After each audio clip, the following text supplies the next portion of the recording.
우리 존경하는 오원승 목사님, 참 훌륭한 목사님 모시고 부흥되는 신용산 교회에서 3일 동안 부흥 사경회를 가지게 되어서 너무나도 참 영광스럽고 기쁘게 생각합니다.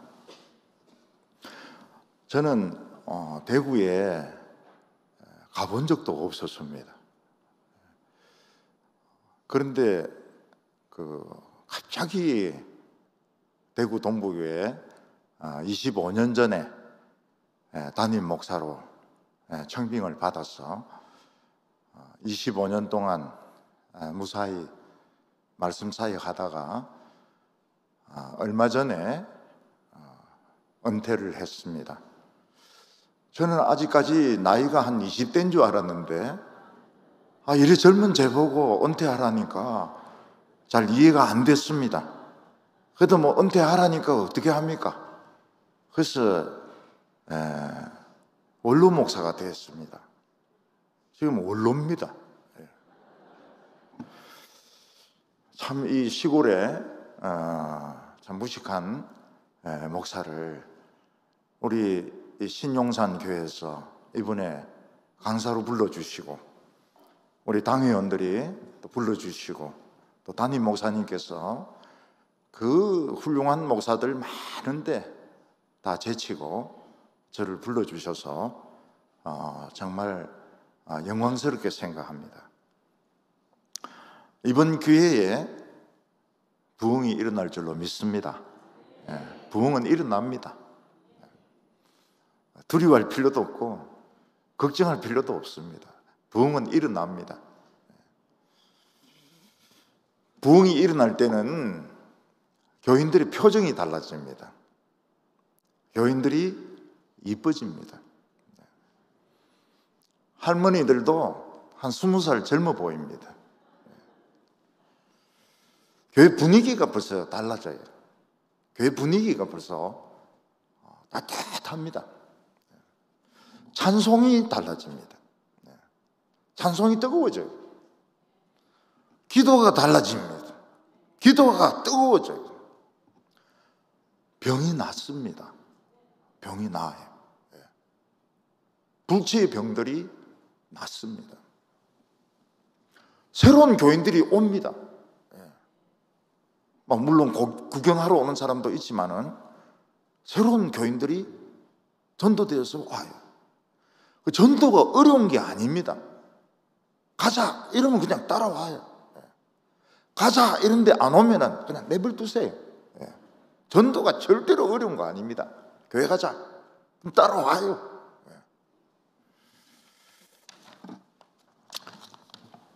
유명한 사람들 중에서는 자신의 그 운명을 바꾼 사람들이 있습니다.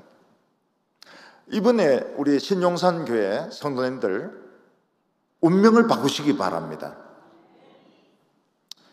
이 만종이라고 하면 저녁 해질 때에 교회 종소리가 울리면서 하루 종일 농사 짓던 젊은 부부가 기도하는 그 그림입니다.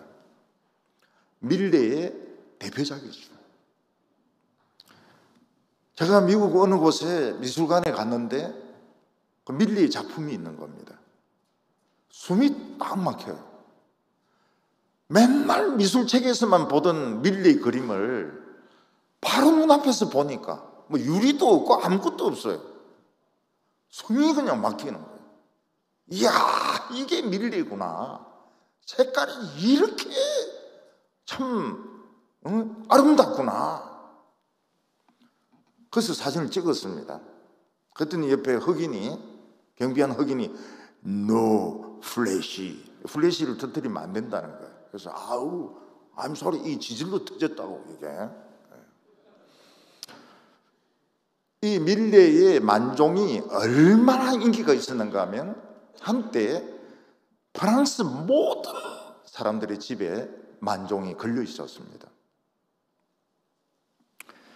원래 이 밀레는 그 일하는 농부 그림을 그리고 싶었는데 너무 형편이 어려우니까 장사가 되는 초상화, 부자들의 초상화, 그리고 여자들의 누드, 그런 그림을 주로 그렸습니다. 그게 이제 발리니까요. 한 번은 이제 파리에 가서 어떤 그 전시장을 보는데 자기가 그린 그 여자의 누드 그림이 있는 거예요. 그 앞에서 두 명이 딱 보는 겁니다. 야, 잘 그렸다. 진짜 같다. 이 누가 그렸냐? 그러니까 한 명이 밀레가 그렸어. 밀레는 누드를 굉장히 잘 그려. 그 뒤에서 밀레가 딱 듣고 있다가 내가 죽으면 사람들이 저 사람은 여자 벗은 것만 그리다가 죽은 사람이구나, 이렇게 이제 평가를 받을 걸 생각을 한 겁니다. 그래서 밀레는 난 굶어 죽었으면 죽었지 이제 누드는 안 그린다. 그래가지고 그 고생하는 농부들의 모습을 그리기 시작했습니다. 그래서 이삭 줍는 여자들, 씨 뿌리는 사람들, 만종, 굉장히 진지하고 무게 있는 농부들의 그림을 많이 그렸습니다. 그래서 이 밀레는 농부의 이런 그 고통들, 애환들, 이런 것을 작품으로 많이 남기고 아주 존경받는 사람이 되었습니다. 우리나라의 어떤 한 청소년은 학교에 갔다가 누가 축구공을 찼는데 이 눈에 맞아버렸어요. 이 실명이 돼버렸습니다. 그 한쪽 눈으로 실명된 것으로 끝이지 않고 이게 이제 다른 눈에 영향을 줘가지고 두 눈이 실명이 돼버린 겁니다. 맹인이 돼버린 겁니다. 그 큰 아들이 맹인이 되니까 부모가 너무너무 속이 상해가지고 돌아가셨어요. 엄마 아버지가 돌아가셨습니다.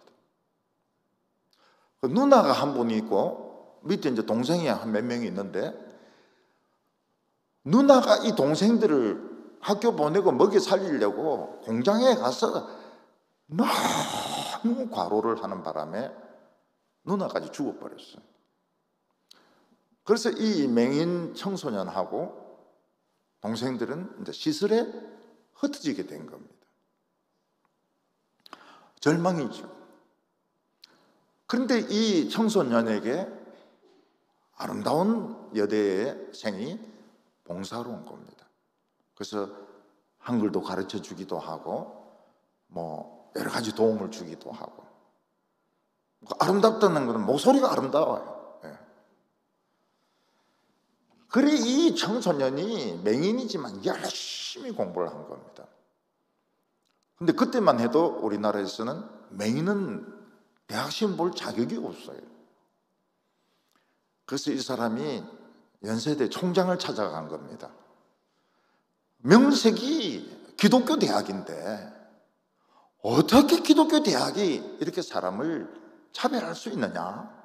시험 볼 기회는 달라.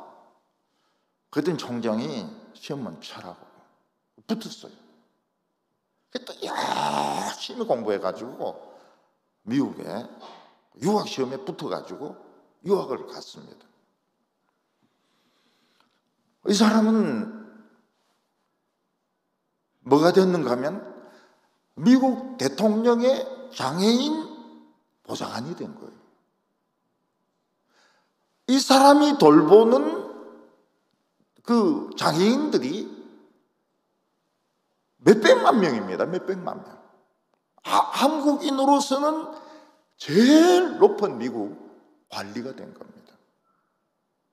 이 사람은 운명이 바뀌었어요. 그리고 그를 도와주던 그 자원봉사자 누나 결혼을 했습니다. 결혼해달라고. 나중에 이분이 자기가 암에 걸린 걸 알게 되었습니다. 그래서 이 사람은 자기가 아는 모든 사람들에게 편지를 썼습니다. 감사합니다. 당신이 있어서 내가 너무 행복했습니다. 자기 아는 분들에게 고맙습니다. 감사합니다. 행복했습니다. 그리고 자기 부인에게는 고맙고 고맙고 고맙습니다. 감사하고 감사하고 감사합니다. 너무너무 내 인생은 행복했습니다. 그리고 이분은 죽었어요.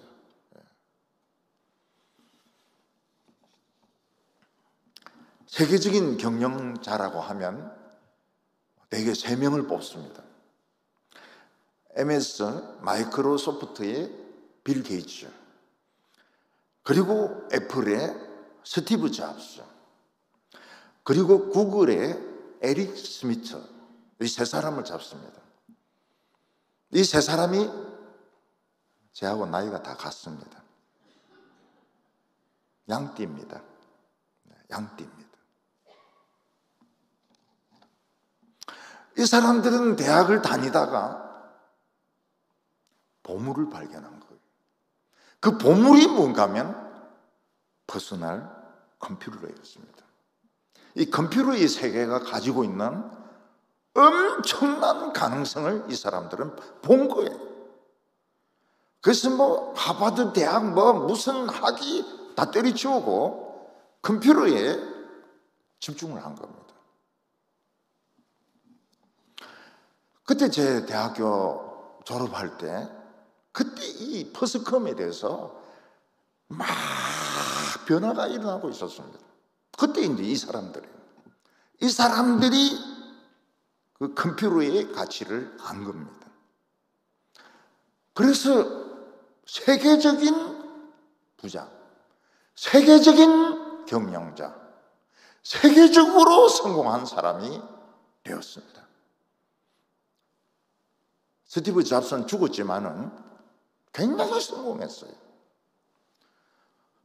이 빌 게이츠는 얼마나 돈이 많은가 하면 자기는 자녀들에게 돈을 조금 주겠다 그래요. 내 유산으로 절대 많이 안 준다. 조금 준다. 한 애들에게 100억씩만 주겠다고. 아이, 그런 소리 하지 말지. 우리는 막 속이 뒤집어져요. 그런 소리 들으면은. 근데 이 사람인데는 그게 굉장히 적은 돈인 거예요. 저도 이제 군대를 마치고 대학원에 다니면서 제 인생의 미래에 대해서 생각을 많이 했습니다. 나도 공부를 할 것인가? 뭘 할 것인가? 그때 제가 보물을 발견했습니다. 이 사람들이 발견했던 것보다 더 큰 보물을 발견했습니다. 그건 바로 성경이었습니다. 성경이란 보물을 발견했습니다. 그때 저는 내가 더 공부를 많이 해서 내 커리어를 더 높이 쌓고 더 지식인이 되는 것이 필요 없다고 생각했습니다. 그래서 학위 공부하던 거 때려치우고 직장 때려치우고 완전히 거지가 돼가지고 성경 공부하고 또 성경을 가르치고 그 일을 계속한 겁니다. 다윗은 하나님의 말씀이 송이꿀보다 더 달다고 했습니다. 그건 맞아요. 다윗은 성경 말씀이 금이나 은보다 더 귀하다고 그랬습니다. 그건 좀 안 맞는 것 같아요. 왜냐하면 금이나 은보다 더 귀하면 우리가 다 부자가 돼 있어야 되는데 부자가 아니거든요. 이게 환전이 안 되는 겁니다. 환전이. 금이나 은 같은 가치가 있는데 환전이 안 되는 거예요. 저는 목회를 하면서 참 죽을 힘을 다 해가지고 성경 66권을 다 강해를 해서 책으로 출판을 했습니다. 그 출판도 한 출판사가 아니고 우리나라의 웬만한 출판사는 다 그 책들을 나누어 가지고 출판을 했습니다. 저는 생각을 했습니다. 나는 빌 게이츠보다도, 나는 스티브 잡스보다도, 나는 에릭 스미스보다도 더 부자다. 엄청난 보물을 가졌으니까. 저는 제 인생을 후회하지 않습니다. 근데 문제는 환전이 되느냐 안 되느냐, 성경이 현찰이 되느냐 안 되느냐, 이게 문제거든요. 교인들 중에 기도할 때 그렇게 기도합니다. 하나님, 할 수 있으면 응답을 현찰로 주시기 바랍니다. 몽고의 어떤 부부는 하늘에서 떨어진 운석을 발견을 했습니다. 근데 보통 운석처럼 둥근 게 아니고 한 이만큼 큰데 깨진 운석이에요. 근데 이 깨진 부분이 굉장히 아름다운 겁니다. 이 부부가, 시골 부부가 이 운석을 가지고 보물 감정하는 데 갔습니다. 그랬더니 그 보물 감정하는 데서 9천만 원을 준 겁니다. 우리나라 돈으로. 그러니까 이 사람들은 그냥 운석 하나 발견함으로써 9천만 원을 번 거예요. 근데 그 보물 감정한 사람은 그걸 가지고 뉴욕 감정하는 데 간 겁니다. 거기서 얼마를 받았는가? 20억 원을 받았습니다. 사기당한 거예요. 사기당한 거예요. 20억 원짜리를 9천억 원으로 만족을 한 거죠. 9천만 원으로 만족을 한 거죠. 그래서 그 부부가 그 보석상을 찾아갑니다. 이 20억짜리라는데 왜 9천만 원밖에 안 주냐? 돈 좀 더 달라. 돈 좀 더 줘요. 워낙 가치가 있는 보물이기 때문에.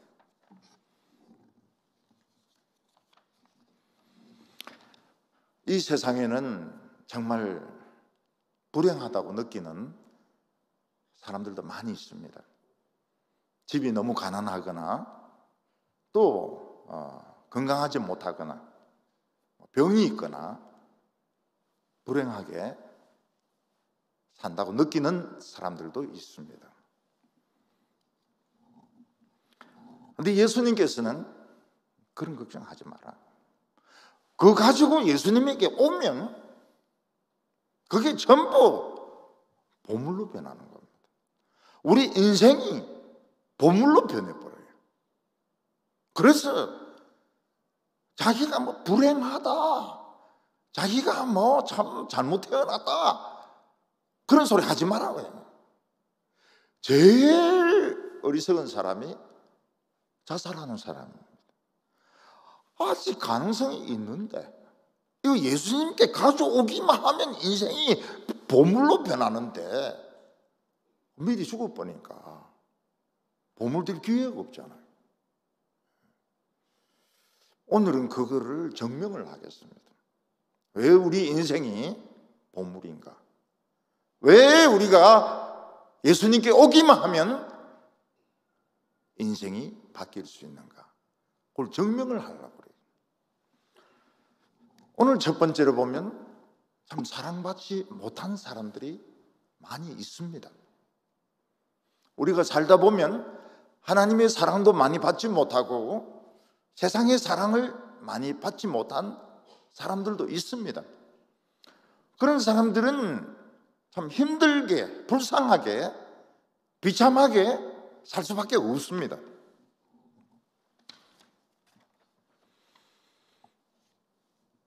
몸에 심한 장애가 있다든지 가난한 집에서 태어나서 공부할 기회를 얻지 못했다든지 또 여러 가지 사정으로 전쟁이 일어나고 지진이 일어나고 그래서 고생만 하면서 산 사람들 많이 있습니다. 근데 성경에 보면 놀라운 것이 예수님이 장애는 불행한 거다는 말씀을 한 번도 한 적이 없습니다. 오히려 예수님은 장애인이 복되다고 말씀하셨습니다. 오른손이 범죄하거든 잘라버리라. 오른눈이 범죄하면 빼버리라. 왜냐하면 두 눈을 가지고 지옥에 가는 것보다는 한 눈 가지고 천국에 가는 게 낫다. 예수님은 장애를 좋다고 말씀하셨어요. 근데 놀라운 것은 예수님의 제자 중에 손 자른 제자도 없고 눈 뺀 제자도 없어요.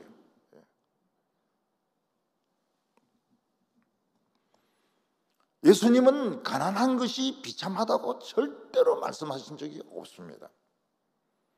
예수님은 가난한 자들이 부자보다 더 먼저 천국에 들어갈 것이라고 말씀하셨습니다.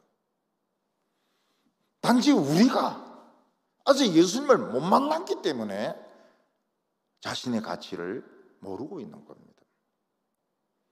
20억짜리 이 운석을 이제 7천만 원에 평가받은 사람은 세상적으로 성공한 사람이고, 우리 예수 믿는 사람은 한 200만 원만 줘도 만족할 그런 정도로 자신의 가치를 모르는 겁니다. 예수님이 길을 가시는데 선천적인 맹인을 만나게 되었습니다. 이 사람은 태어날 때부터 맹인으로 태어났기 때문에 다른 사람들로부터 무시를 당했고 할 수 있는 일이 없었습니다. 옛날 맹인이 되는 제일 많은 조건이 뭔가 하면 조산입니다. 조산해서 눈을 관리 잘못해버리면 다 맹인 돼버립니다. 나중에 병으로 눈 시력을 잃기도 하지만 조산 때문에 맹인된 사람도 굉장히 많습니다. 옛날에는 이 장애인들에 대한 차별이 심했습니다. 근데 유대인들은 장애인들을 그냥 차별한 것이 아니고 죄인이라고 불렀습니다.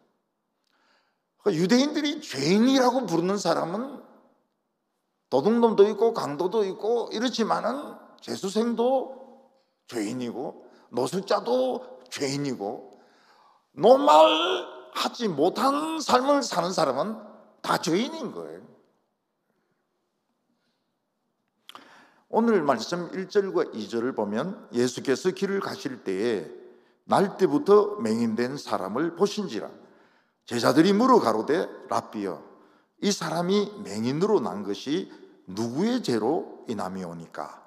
자기이니까 그 부모니까? 예수님의 제자들은 예수님을 따라다니면서 말씀을 들었기 때문에 복음을 제일 많이 아는 사람들입니다. 가장 복음적인 사람들이라면 예수님의 제자들일 것입니다. 그런데 제자들조차도 장애인은 죄 때문에 장애인이 됐다고 생각하고 있는 겁니다. 단지 그 당시에 신학적으로 풀리지 않는 문제가 무엇인가 하면 이 사람처럼 선천적인 장애인은 부모의 죄 때문에 장애인이 되느냐, 아니면 자기 죄 때문에 장애인이 되느냐. 자기 죄, 아기가 무슨 뱃속에 있는 태아가 무슨 죄를 짓습니까? 죄인의 운명을 가지고 태어났다, 이런 식으로 판단을 하는 것입니다. 옛날 신학적인 문제가 뭡니까? 모든 가난한 사람들, 모든 장애인들 다 죄 때문에 그렇게 됐는데, 선천적인 장애인은 부모의 죄가 유전된 거냐, 자기 운명이냐, 팔자냐, 이제 이런 게 규명이 안 된 겁니다. 제자들은 예수님께 물었습니다. 예수님, 이 맹인은 선천적인 맹인입니다. 한 번도 앞을 본 적이 없습니다. 누구 죄 때문에 맹인으로 태어난 겁니까? 부모의 죄가 유전된 겁니까? 아니면 자기 팔자입니까? 자기 운명입니까? 어떻게, 뭐 때문에 맹인으로 태어났습니까?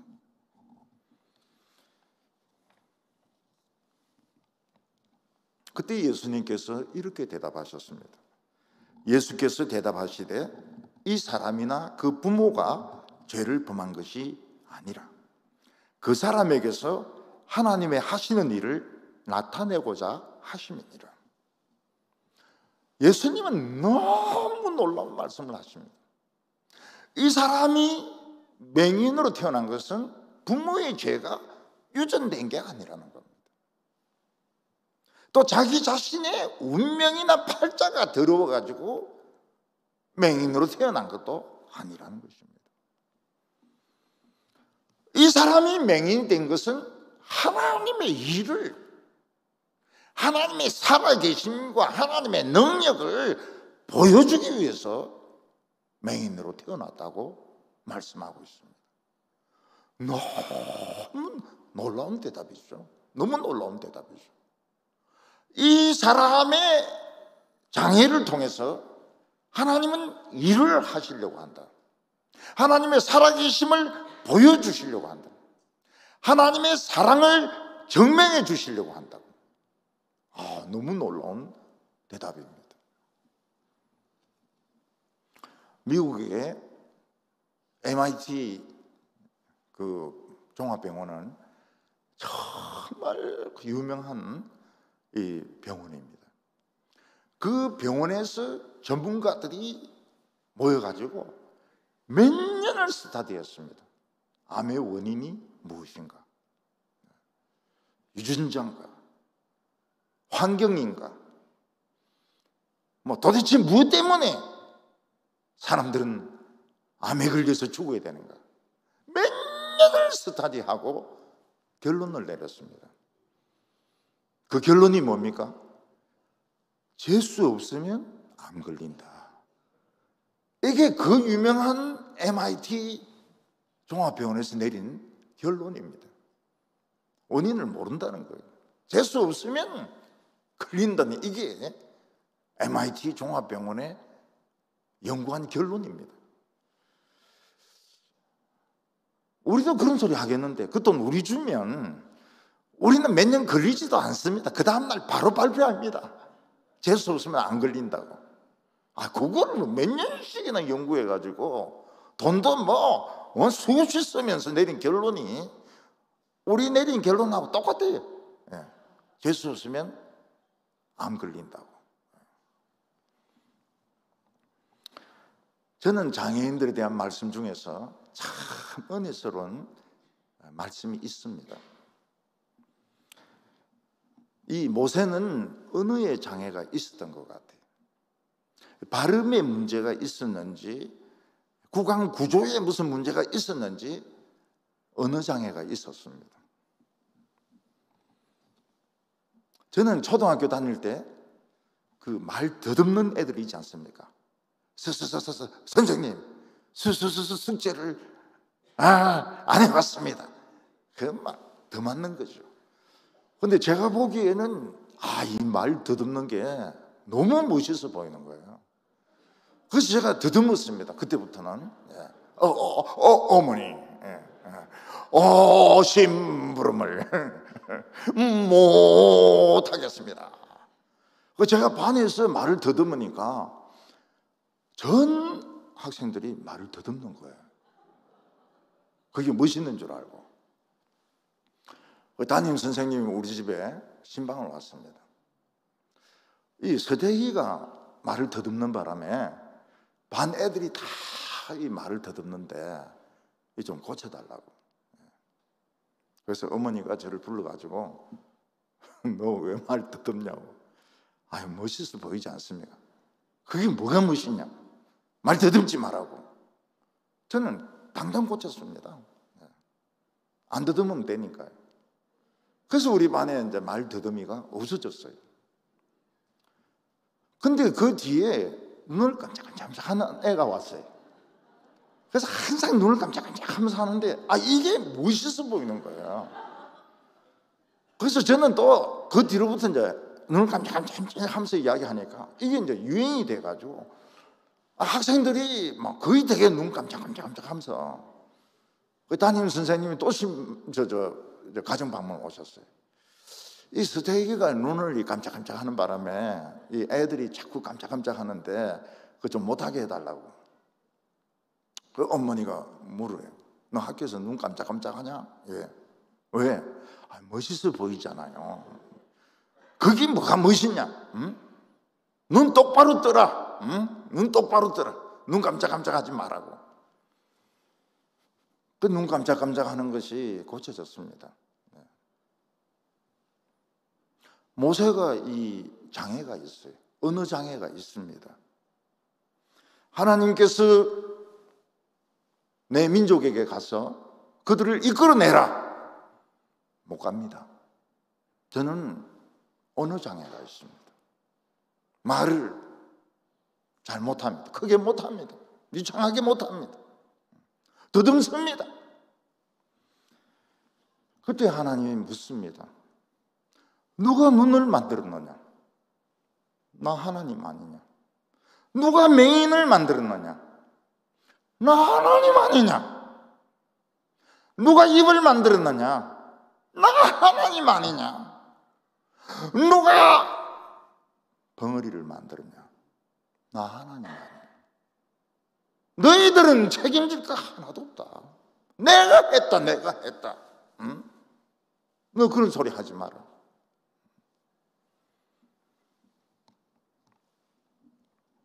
우리의 모든 가난과 또 직장의 어려운 문제와 건강의 문제는 우리 책임이 아닙니다.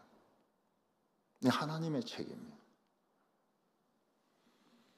내 죄 때문에, 부모 죄 때문에가 아니고 하나님이 뭔가 살아계심을, 하나님의 그 사랑을 보여주려고 하시는 겁니다.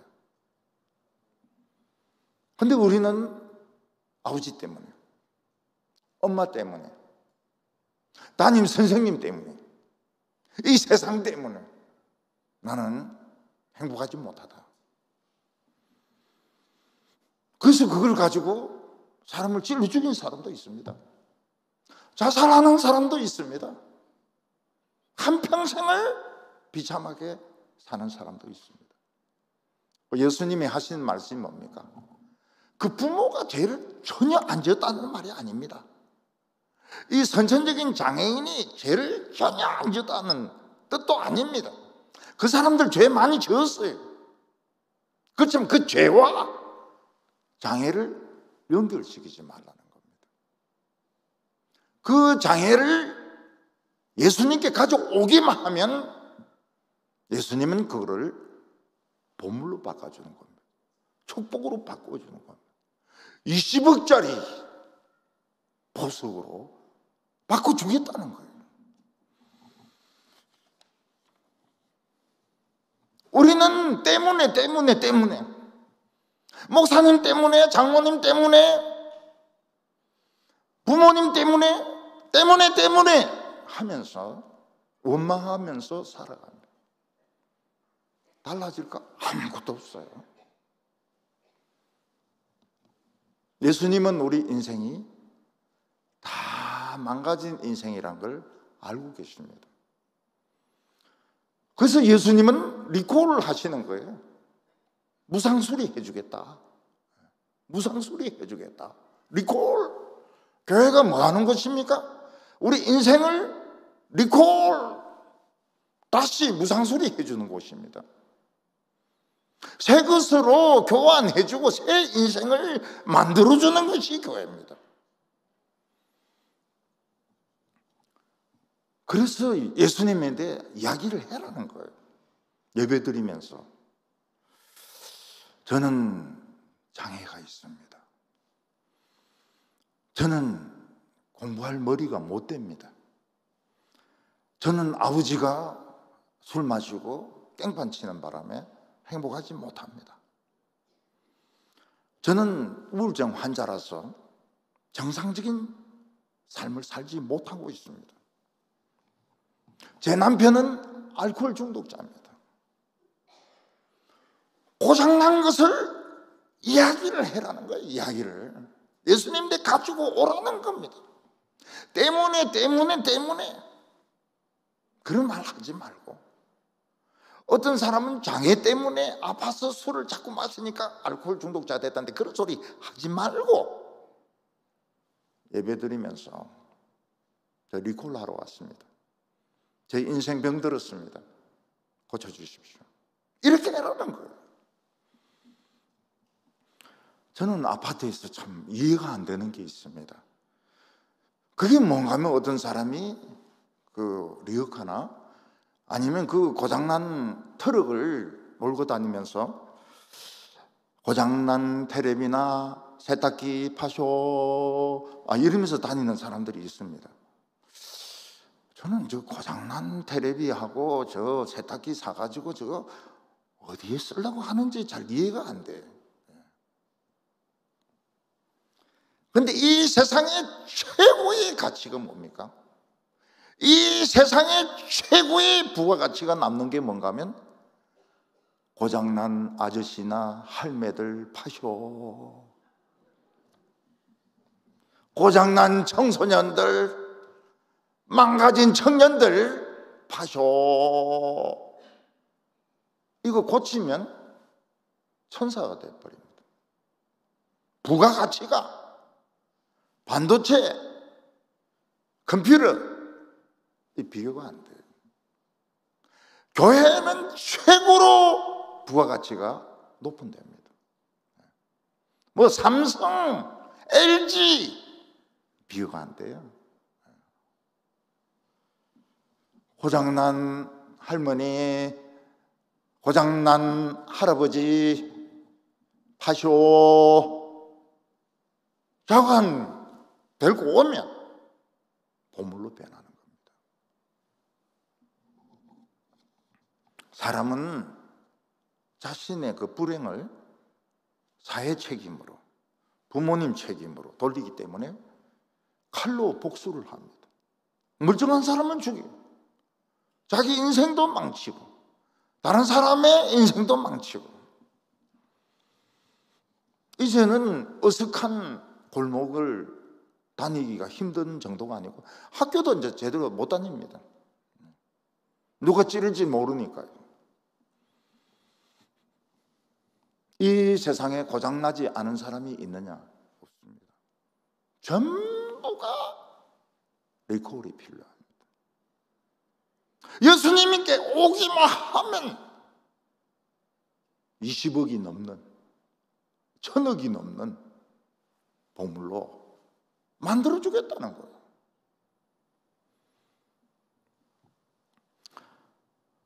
저는 아버지가 사업에 실패를 해가지고 제 인생도 실패를 했습니다.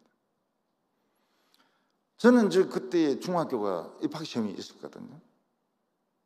아버지가 너는 공부를 잘하니까 서울에 있는 명문중학교에 시험을 치라고.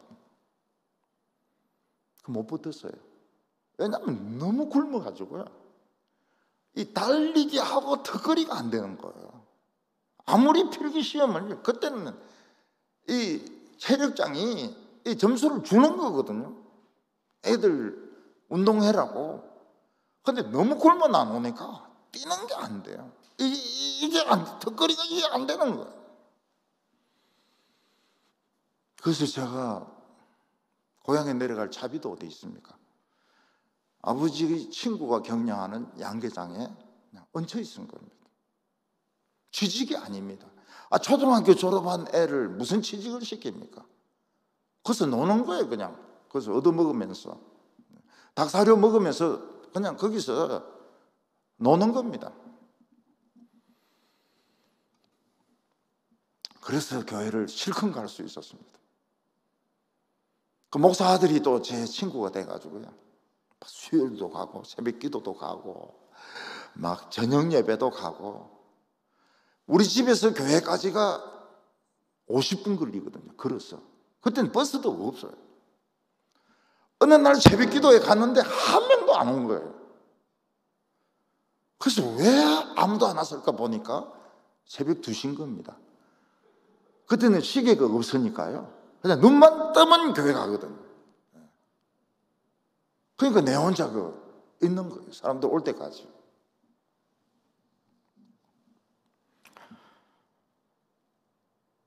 저는 거기서 이제 금융고시를 치가지고 서울대를 들어갔습니다. 먹고 사는 데는 공대가 제일 안정되니까요. 공대로 진학을 했습니다. 서울 공대는 차별이 없는 줄 알았더니 기숙사에 딱 자리가 있는 겁니다. 경기고등학교 출신, 경복고등학교 출신, 그 다음에 부산고등학교 출신, 광주일고 출신, 딱 그 식당이 먹는 자리가 딱 나눠져 있어요. 저는 고등학교가 없지 않습니까? 이 자리에서 한번 먹고 저 자리에서 한번 먹고 이제 돌아가면서 먹는 거예요. 그 부산고등학교 애들이 그래도 의리가 있습니다. 야, 우리 여기 와서 같이 먹자고. 안 한다.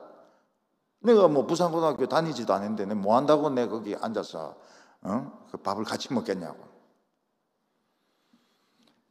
그 제가 굉장히 싫어하는 게 뭔가 하면 닭입니다.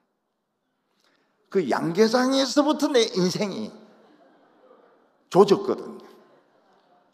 닭을 제일 싫어합니다. 그리고 닭대가리라고 하면 그냥 치가 떨리는 거예요. 닭대가리라고 하면은 닭고기를 안 먹어요. 다른 사람들은 닭고기를 좋아하는데 저는 닭고기를 안 먹어요.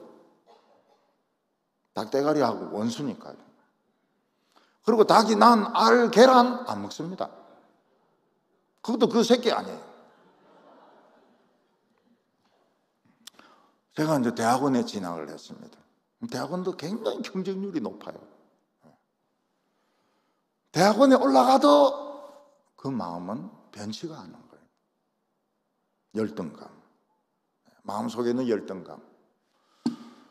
양계장, 닭대가리. 정말 닭대가리 싫었어요. 정말 닭고기 싫고 양계장 싫고 닭똥 냄새, 양상 소리 너무너무 싫어했습니다. 근데 예수님인데 갔습니다. 예수님, 제 인생은 양계장에서부터 틀어졌습니다. 그때 예수님은 어떻게 해주셨습니까? 양계장 고등학교를 명문고등학교로 만들어주신 거예요. 저는 그 양계장 출신이기 때문에 자유롭습니다. 프리합니다. 사고방식이 프리해요. 거기서 성경을 무지무지하게 읽었습니다. 거기서 문학작품을 무지무지하게 읽었습니다.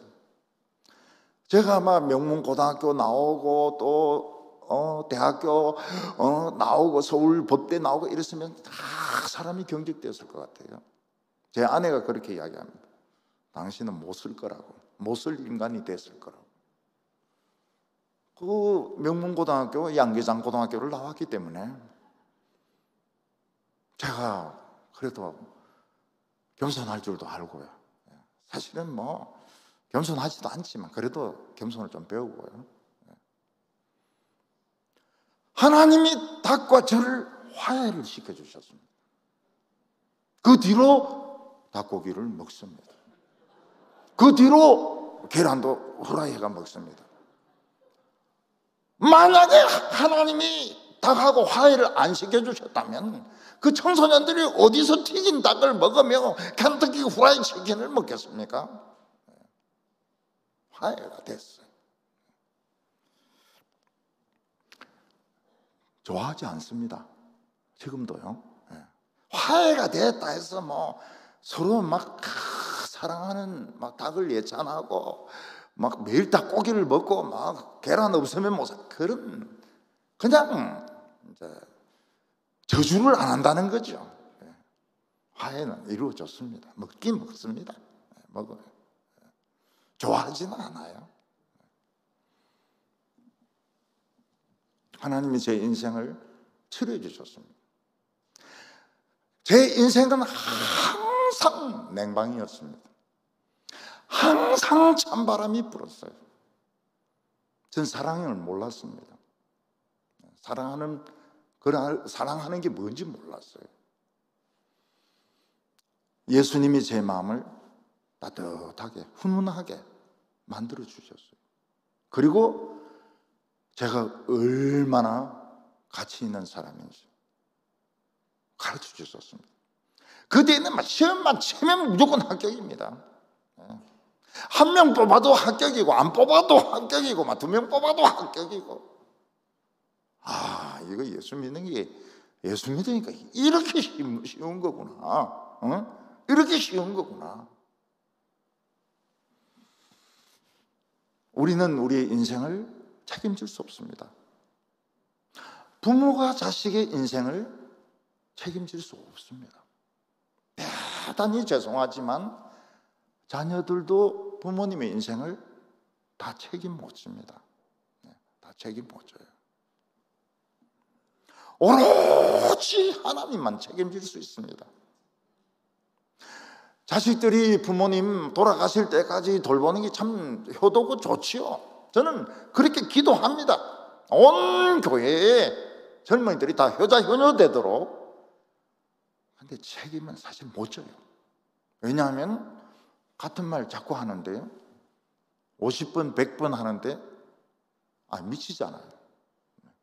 빡 돌아버리잖아요.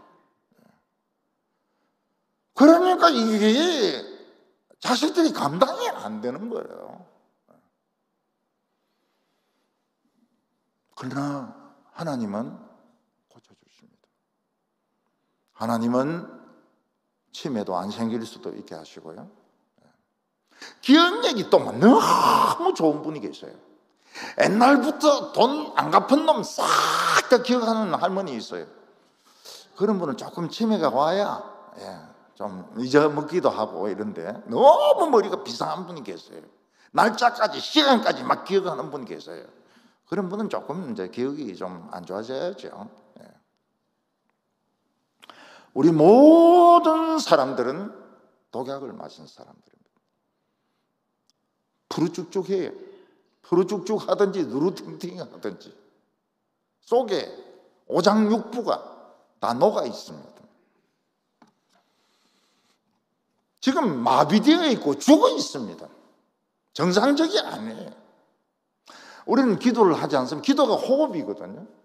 우리는 숨을 쉬지 않습니까? 세상 사람들은 숨을 못 쉽니다. 전부 인공호흡기하고 돈주머니 지금 쥐고 있는 거지 스스로 호흡을 못 해요. 기도할 때 호흡이 되는 겁니다. 우리는 호흡을 하잖아요. 제 형이 다 돌아가셨는데 그 형수 캐톨릭 신자거든요. 그 애들이 뭐 방송국 아나운서고 뭐 학교 선생님이고, 기도하자. 기도를 어떻게 해요? 기도할 줄 모르는 거예요. 숨을 안 쉬어요. 숨을 안 쉬어. 숨을 안 쉬어요.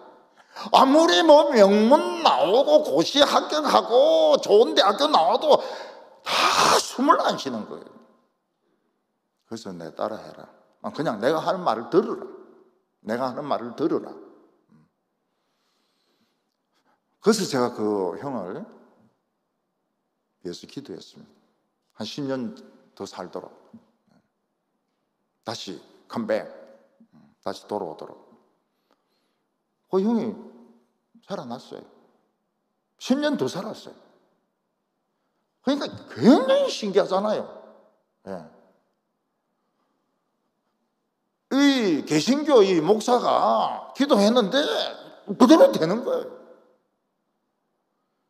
형이 뭐라고 말하는가 하니까, 야, 나 너무 오래 살까봐 걱정된다.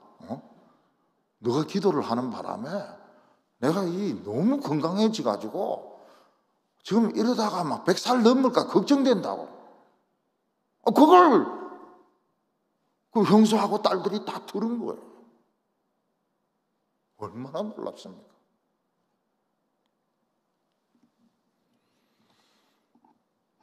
오늘 사람들은 점점 미쳐가거든요. 그게 병입니다. 병. 영국에는 유전병이 있어가지고 그냥 나이가 들면 저절로 미치는 병이 있어요. 20살 넘으면 그냥 저절로 미쳐버리는 겁니다. 그 셰익스피어의 작품을 어린이 동화로 만든 찰스 램, 메리 램, 그 남매가 있었는데 그냥 저절로 미쳐요. 메리가 엄마를 먼저 찌릅니다, 칼로. 그 동생이 이제 이 형사 재판을 받아야 되는데 오빠가 내가 책임지겠다고. 이 병 아니냐? 그래서 시골로 데리고 내려갑니다. 동생 메리를 데리고 내려가요. 거기서 오빠가 또 미칩니다. 이건 뭐 어쩔 수가 없어요. 지금 사람들은 다 미쳐가고 있습니다. 지금은 진실한 사람은 없어요. 참말하는 사람은 없어요. 정상적인 사람은 없어요. 다 미쳤어요. 그래서 살아남는 비결이 뭡니까? 각자가 알아서 살아남아야 됩니다. 각자가. 돈주머니만 쥐고 있고 숨을 못 쉬는 거예요. 우리 교회 교인들이 뭐라고 말합니까? 설교 들으니까 숨이 쉬어진다는 거예요. 숨이 나온다는 거예요. 기도가 나온다는 거예요. 기쁨이 생긴다는 거예요. 자신의 가치를 깨닫는다는 겁니다. 우리는 사랑받을 자격이 있습니다. 여기서 사랑받을 자격이 없는 사람은 없습니다. 다 사랑을 받을 자격이 있습니다. 할머니든 어린이든 청년이든 처녀든 교역자든 다 사랑을 받기 위해서 태어난 겁니다. 우리는 다 사랑받기 위해서 태어난 사람들이에요. 우리가 예수님을 만나면 가치가 수조원이 됩니다. 제가 교회 은퇴하면서 그 이야기를 했습니다. 저는 이 교회 교인들 한 6,000명 중에서 보석을 3,000개 남기고 떠납니다. 다이아몬드, 루비, 사파이어, 에메랄드 3,000개를 남기고 떠납니다. 나는 만족스럽습니다. 보석이 보석들. 교인들이 보석으로 변한 겁니다. 한 2,000명 정도는 보석 아직 안 됐어요. 안 됐어요. 잡석이죠. 잡석이니까 이제 찌그럭찌그럭 소리도 내고 이러는데, 그거야 어떻게 하겠습니까? 그거는 또 좀 더 지나면 보석이 되겠죠. 근데 3,000개는 내가 확실하게 보석을 만들고 간다. 교인이 젊었을 땐 참 아름다웠을 것 같아요. 나이가 들어도 아름다운 걸 보니까 젊어서는 참 아름다웠던 것 같아요. 남편이 익은 거예요. 이거 하고 익은 거예요. 죽음을 여러 번 생각했죠. 목사님 말씀을 듣고 자신의 가치를 찾은 겁니다. 말씀을 듣고 자기는 가치를 찾았어요. 그리고 무슨 이야기를 합니까?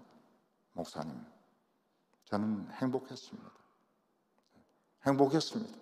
눈물이 막 쫙 떨어지니까 왜 이러지? 왜 이러지? 내가 울면 안 되는데? 그러는데 여러분, 여성들이 은혜 받고 눈물 흘리는 게 이게 최고로 비싼 거거든요. 그 미국의 화가 중에서 만화같이 화가를 그리는 사람이 있습니다. 그 사람이 행복한 여자 이래가지고 그림을 그렸는데 눈물 웃으면서 한 방울 흘리는데 이게 60억 원이에요. 그림이. 요즘은 이제 이 그림이 100억이 넘습니다. 근데 우리가 교회에서 맨날 보는 게 그거 아닙니까? 우리 여성도님도 웃으면서 눈물 흘리잖아요. 그 양쪽에서 흘리니까 120억이죠. 그 예배 한번 드리고 120억 원을 벌어가지고 가는 겁니다. 우리는 막 1, 2억 가지고 상대를 안 해요. 적어도 뭐 120억이라든지 조 단위 정도는 돼야지. 그게 보석 중에 보석입니다. 여성들이 은혜 받고 눈물 하나만 흘리면 60억 원입니다. 참, 누가 우리 예수 믿는 부인들 함부로 대하겠습니까? 할머니들 함부로 대하겠습니까? 보석 중에 보석인데. 여러분, 예수 믿고 나이 드는 거는 정말 멋있는 겁니다. 정말 멋있는 거예요. 이 세상에서 최고로 존귀한 것이 예수 믿고 나이 드는 겁니다. 너 늙어 봤어? 안 늙어 봐놓고 말이지. 우리 늙은 사람들의 그 심정을 이해를 하겠습니까? 여러분, 늙은 사람들은 사춘기하고 똑같아요.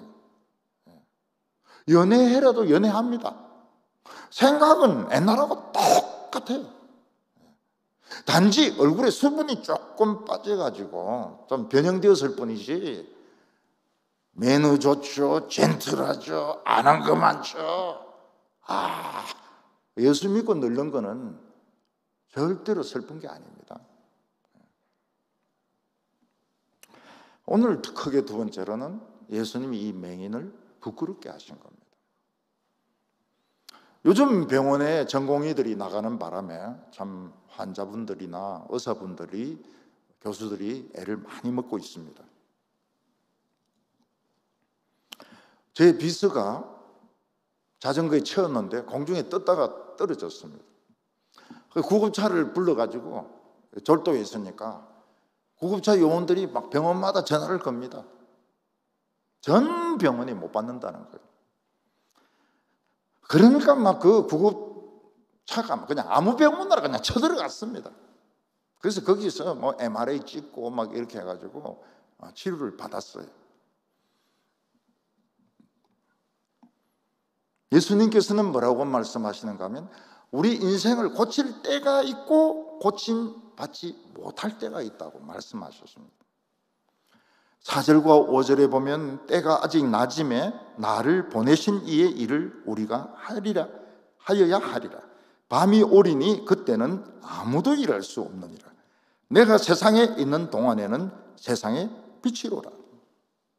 낮에는 의사들이 다 계시기 때문에 치료를 받을 수 있지만 퇴근을 하든지 어디 학교로 떠나버리면 치료를 받을 수가 없습니다.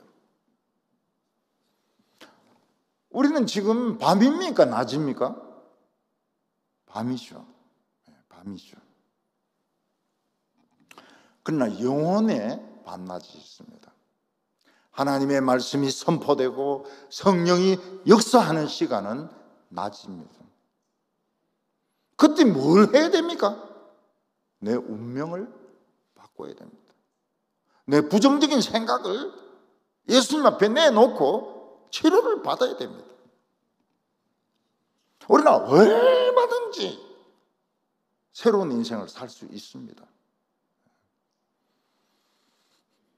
그러나 어떤 때는 바른 말씀을 전해주는 목사님이 안 계세요.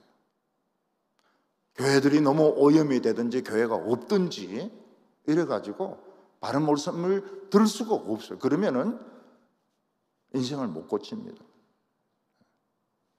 아무리 노벨상을 받고 아무리 아카데미상을 받아도 자신의 가치를 못 찾습니다. 말씀이 권세 있게 선포되고 아멘으로 받아들일 때 낮입니다. 내 운명을 바꾸는 시간입니다. 지금 낮입니다. 지금 밖은 밤이지만 우리는 지금 낮입니다. 이때 우리가 말씀을 믿고 기도를 했어. 내 입으로 기도를 했어. 복을 받아야 됩니다. 우리나라는 지금 굉장히 발전하지 않았습니까? 이거는 비교가 안 돼요. 더 발전할 수 있습니다. 더 발전하고 있습니다. 발전할 수 있습니다. 제가 일본에 가서 설교하면 뭐라고 설교합니까? 카미사마와 니온지노 아이시테루, 하나님은 일본 사람을 사랑한다는 거예요. 그래서 그 못된 인간들을 세계 경제 2위국으로 만들어놨는데 이들은 하나님의 사랑을 안 믿어요. 귀신들을 믿습니다. 망합니다. 그러면 여러분, K-팝이 그렇게 유명해질 줄 누가 알았습니까? 어떤 분이 브라질 저 시골에 여행을 갔는데 거기에 있는 처녀들이 BTS 있지 않습니까? 방탄소년들, 그 CD를 보물로 안고 있더라는 거예요. 그래서 그 좀 보자고 이렇게 하나를 떨어뜨렸더니 처녀들이 싫어하더라는 거예요. 왜 보물을 떨어뜨리냐고. 그리고 한국말로 BTS 노래를 막 불러요. 그래서 BTS를 왜 좋아하느냐 이래 물어봤더니 다른 가수들은 다 잘생긴 사람들, 좀 막 부자들 이런 사람들만 막 띄운다는 거예요. 근데 한국의 BTS는 그냥 자기 가진 그대로 사랑하라, 자기 그대로 받아들이라, 이래 노래하니까 힐링이 된다는 거예요. 어떤 분이 그 이스라엘에 갔다가 아랍 쪽으로 이렇게 넘어가는데 못 건너가게 했습니다. 아랍 경찰들이 못 넘어가게 했습니다. 그래서 검문소에서 걸린 거예요. 못 넘어가고. 근데 검문소장이 텔레비를 틀어놓고 뭘 보고 있는가 하면 대장금을 보고 있는 겁니다.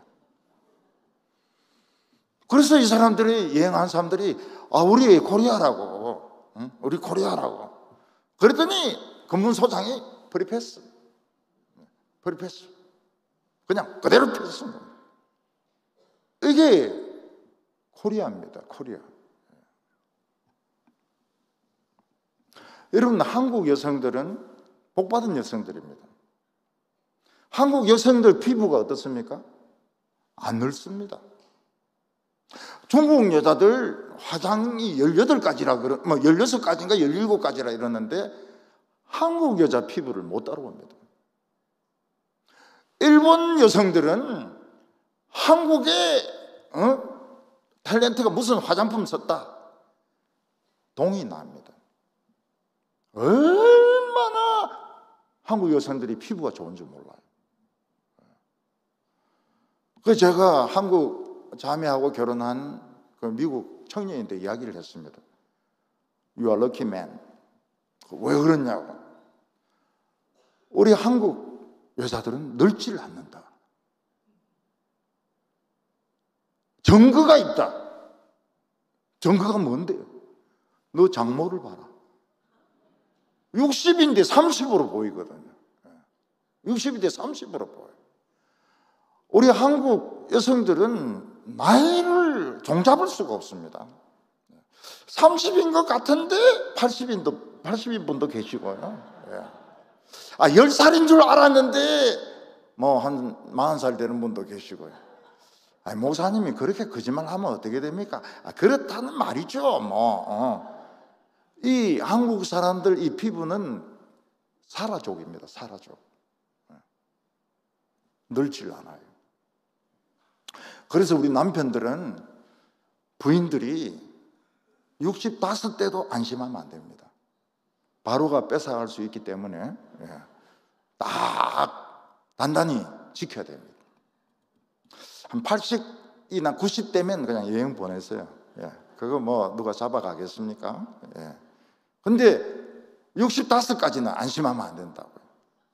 왜냐하면 다른 나라 눈으로는 20대로 보이거든요. 늙어봐야 25으로.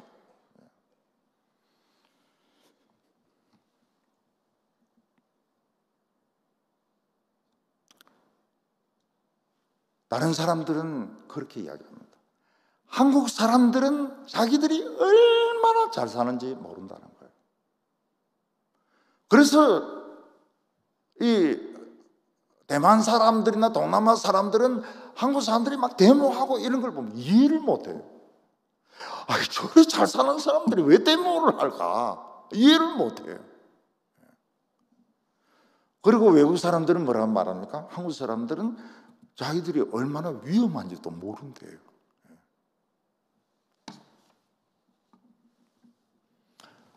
의사가 있을 때 치료를 받아야 됩니다. 전문의, 최고의 실력을 갖춘 분인데 가야 병이 낫습니다. 여러분, 사람은 나이 든 걸 허리로 나이가 들지 않습니까? 허리 아프면 이제 나이가 이제 60이 된 겁니다. 그 허리 아픈 원인이 50까지에서 100까지 됩니다. 무조건 수술 반대해서 낫지를 않아요. 이거는 진짜 어려운 부분입니다. 전문가 중에 전문가를 만나야 됩니다. 예수님이 계실 때 우리 인생을 바꿔야 됩니다. 멋있게, 최고로 멋있게. 예수님은 이 맹인을 치료하는데 이상하게 치료를 했습니다. 예수님은 침을 땅에 뱉어가지고 진흙을 만들어서 이 사람의 눈에 붙여주셨습니다. 여러분, 침이라고 하는 게 깨끗하지가 않거든요. 침은 온갖 균들이 다 있습니다. 사람들이 밟고 다니는 흙도 깨끗하지 않습니다. 예수님은 흙에다 침을 잔뜩 뱉어가지고 진흙을 이겨서 두 눈에 발라주셨습니다. 이게 예수님의 치료법입니다. 요즘 이런 식으로 치료하면 어떻게 됩니까? 바로 경찰에 구속됩니다. 불법 의료행위라고, 아주 비위생적인 불법 의료행위를 했다고. 왜 예수님은 침을 뱉어가지고 진흙을 만들어서 그 사람의 눈에 발라줬을까요? 어떤 사람은 말합니다. 예수님의 침에 능력이 있기 때문이라고. 예수님의 침에 능력이 있겠죠. 근데 침에 능력이 있다면 설교는 뭐 때문에 합니까? 침만 뱉으면 될 거 아닙니까? 교회에서 예배 드릴 때 목사님도 침만 뱉으면 안 됩니까?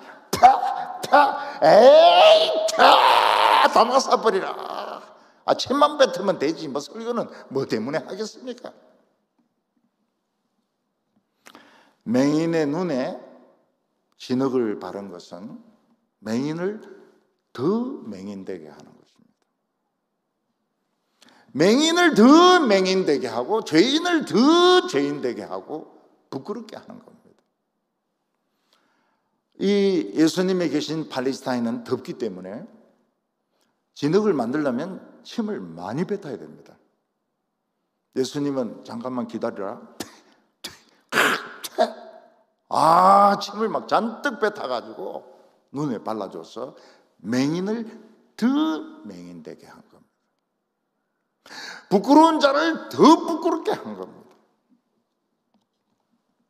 예수님은 우리가 하나님에게 새 사람이 되려면 자존심 버려야 됩니다. 자존심 버려야 돼요. 내 가진 자존심 체면을 버려야 치료를 받을 수 있습니다.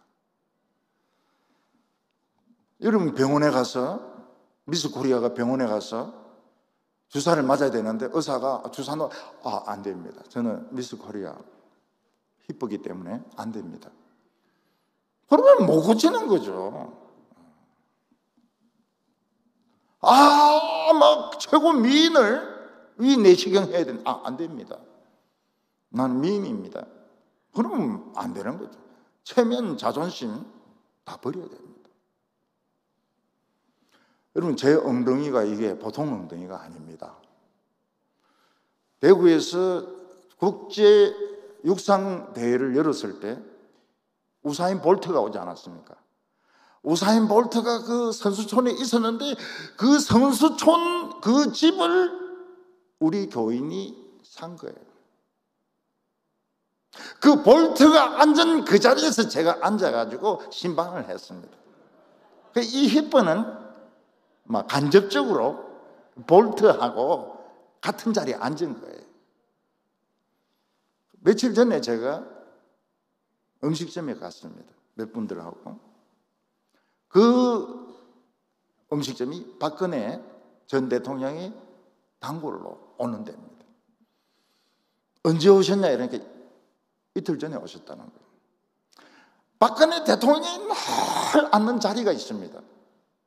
제 자리입니다. 제 엉덩이를 이거를 간수를 좀 잘해야 될 것 같은데 좀 어떻게 해야 될지 모르겠어요.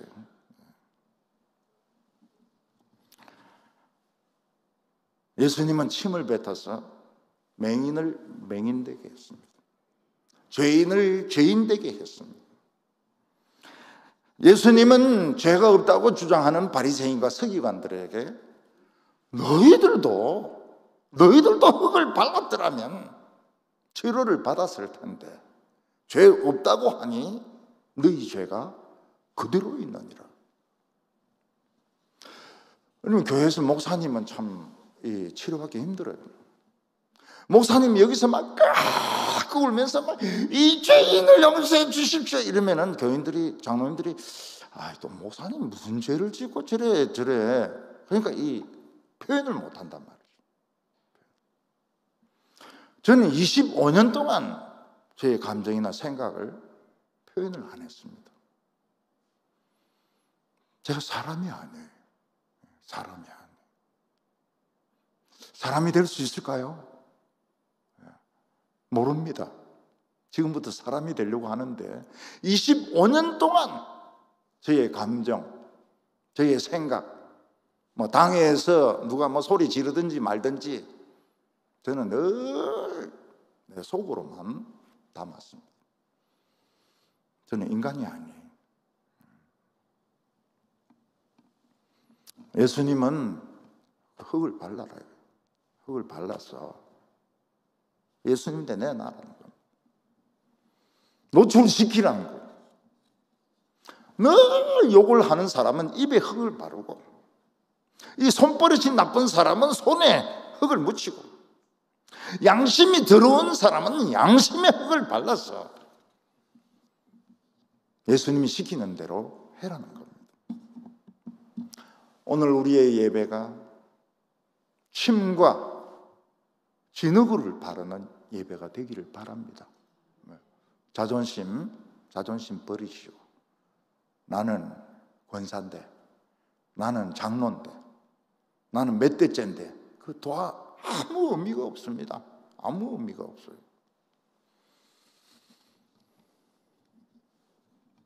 우리가 예수님 앞에 자기 자신을 내던져서 막 몸부림을 칠 때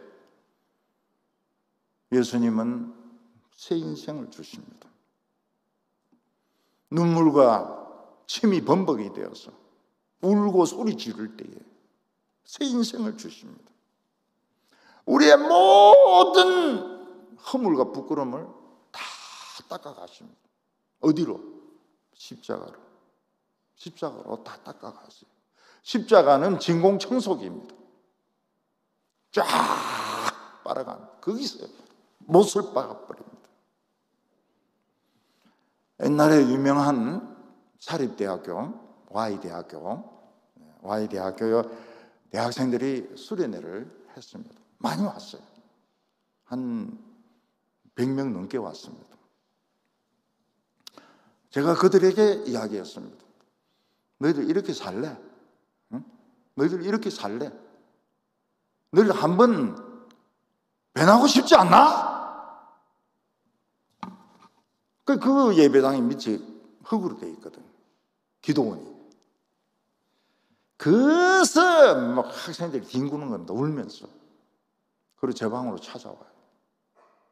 자기 이야기를 합니다. 예쁜 여학생도 있고요. 남학생도 있고요. 제가 서울에서 옛날에 청년들 수련회 할 때 보면 학벌들은 진짜 쨍쨍합니다. 영혼이 병들었어요.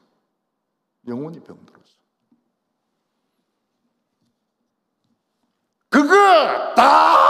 다 쏟아버리라. 쏟았어요. 그 청년들이 내 말을 듣고 쏟았어요. 다음날 변했습니다. 얼굴들이 다 변했어요. 정말 놀라운 일이었습니다. 한 번은 어떤 교회를 수련회를 합동신학원에서 했습니다. 그때 합동신학원에 얼마나 모기가 많았는지 이렇게 하면 3마리가 잡힙니다. 아기 데리고 온 청년들은 아기들이 퉁퉁 붓습니다. 나중에 원인이 밝혀졌어요. 정화조가 범인이라는 것을. 근데 그때 성령이 역사하는 겁니다. 청년들이 막 내려와서 울면서 몸부림치는 거예요. 그래서 친구들에게 카톡을 보냅니다. 성령 받았다고. 그 다음날 수련회 마치고 나가는데 차들이 막 들어와요. 친구들이. 저보고 묻습니다. 남은 성령 좀 없냐고.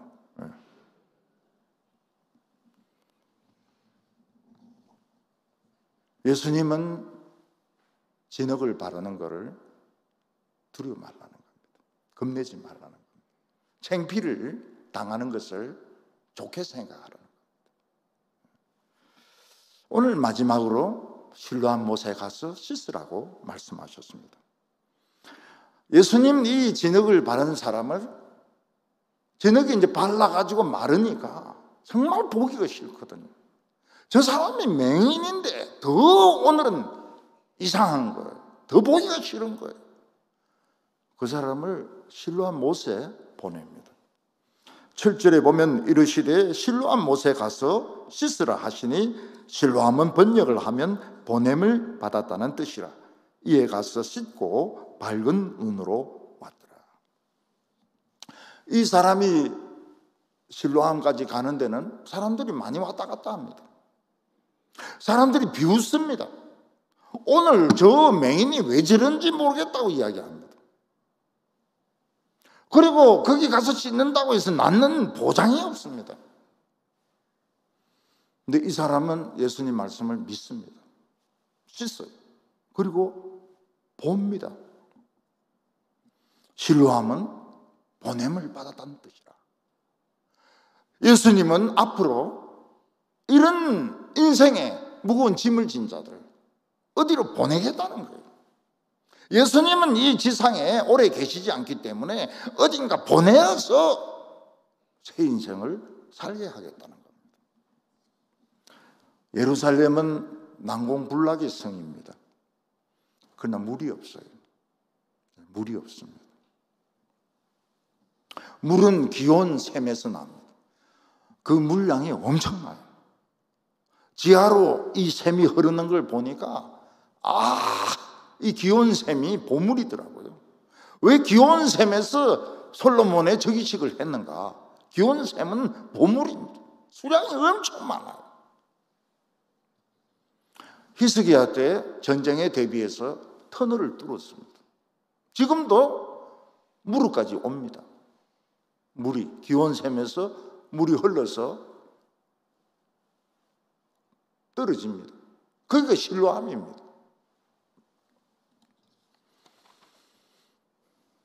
예수님은 이중의 메타파를 사용합니다. 메타파는 비유거든요.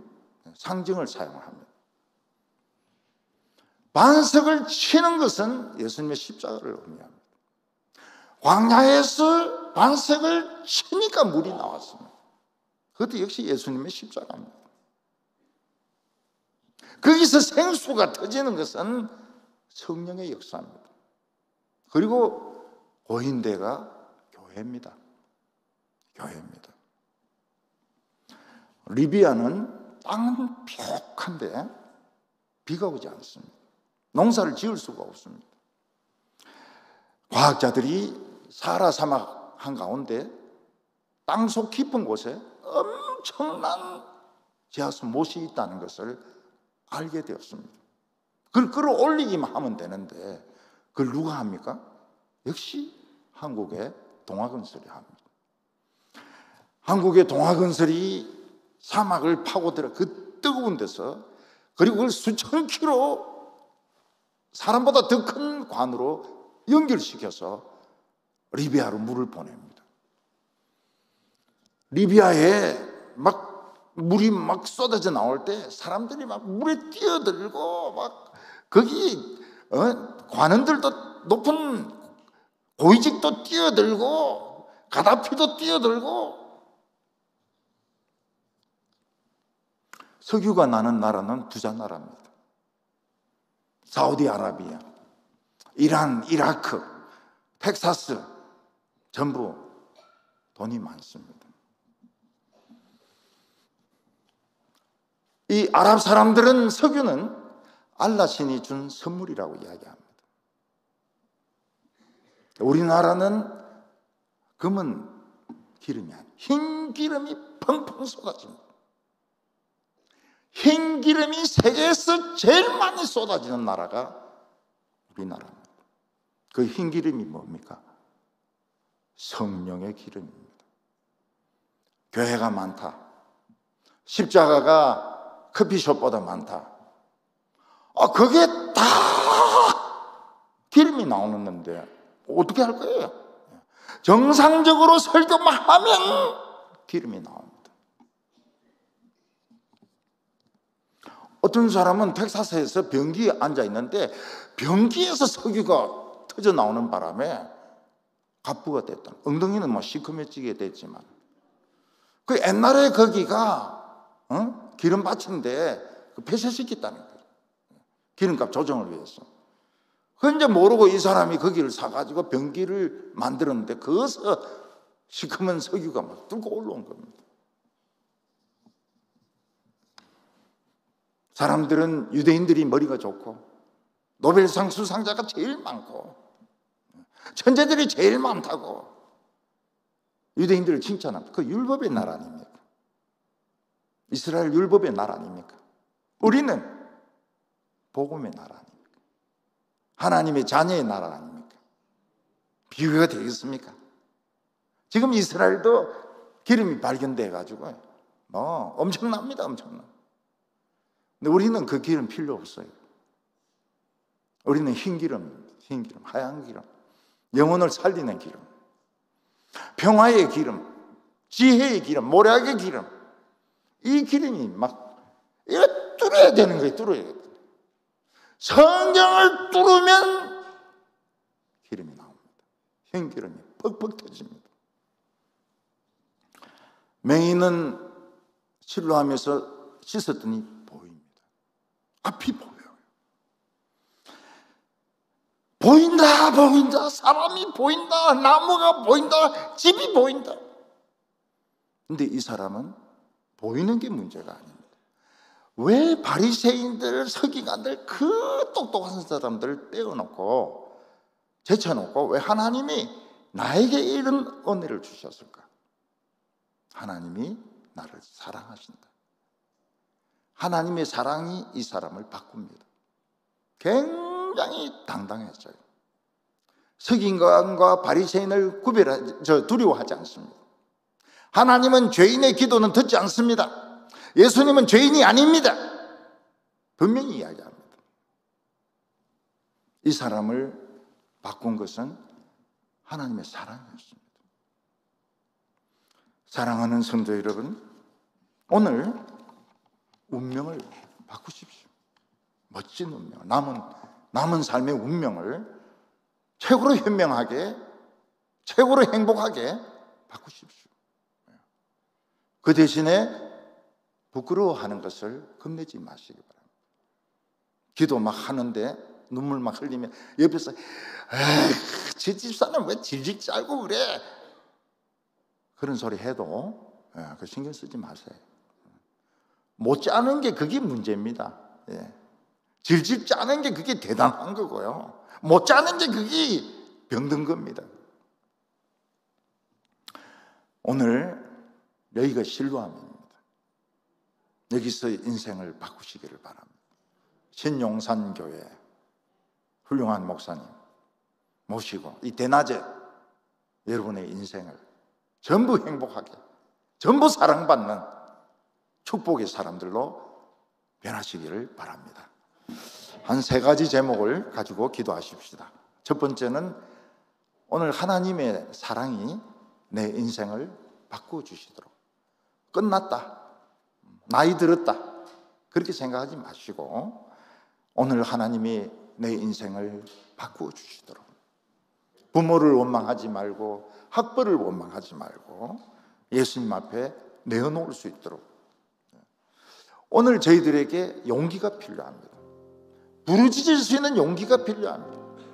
한번 부르짖어 보세요. 한번 하나님 앞에 용기를 내가지고 한번 소리를 질러보세요. 하나님, 내가 여기 있습니다.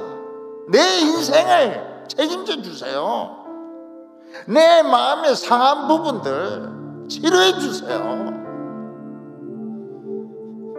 오늘 세 번째로는 우리가 이 교회를 사랑할 수 있도록, 목사님의 설교를 사랑할 수 있도록, 잘 들을 수 있도록, 누구든지 이 교회에 오기만 하면 사람들이 축복을 받을 수 있도록 우리가 통성으로 한번 기도하겠습니다. 하나님 아버지, 오늘도 저희들을 사랑하여 주셔서 이 신령함에 보내어주심을 감사합니다. 우리는 전부 수리가 필요합니다. 우리는 모두 치료가 필요합니다. 우리는 모두 숨을 쉴 수가 없습니다. 하나님 아버지, 복음이 있을 때에, 말씀이 있을 때에, 예수님의 역사가 있을 때에 우리 변하게 하여 주시옵소서. 우리는 이미 먼 세월을 살아왔습니다. 우리는 이런 생활이 굳어져 있습니다. 그러나 오늘 깨트리게 하여 주시옵소서. 하나님 아버지, 저희들의 마음속에 상처가 있습니다. 응어리가 있습니다. 이 상한 심령을 하나님께서 고쳐주시기를. 하나님 아버지, 신용산교회를 사랑하여 주시옵소서. 신용산교회에 오는 자들마다 인생이 변하게 하여 주시옵소서. 목사님의 설교를 사랑하게 하여 주시옵소서. 목사님을 아끼게 하여 주시옵소서. 이 교회가 이 썩은 이 대구를 살리는 교회가 되게 하여 주시옵소서.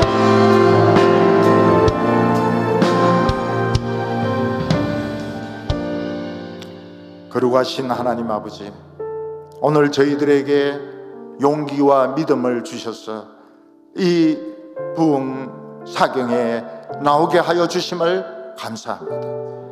하나님이 부르셔서 왔습니다. 우리가 오고 싶어서 온 것이 아닙니다. 하나님이 저희들을 불러주셨습니다. 저희들을 손잡아 인도하여 주셨습니다. 오늘 이 시간 내 인생이 변하게 하여 주시옵소서. 지금까지 먼 길을 걸어왔습니다. 이것이 옳은 줄로 알았고 최선인 줄 알았습니다.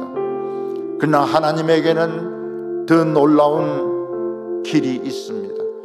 하나님, 저희들의 인생을 고쳐주시고 우리의 속사람을 고쳐주시기를 원합니다. 마음에 응어리가 있습니다. 열등감이 있습니다. 마음속에 원한이 있습니다.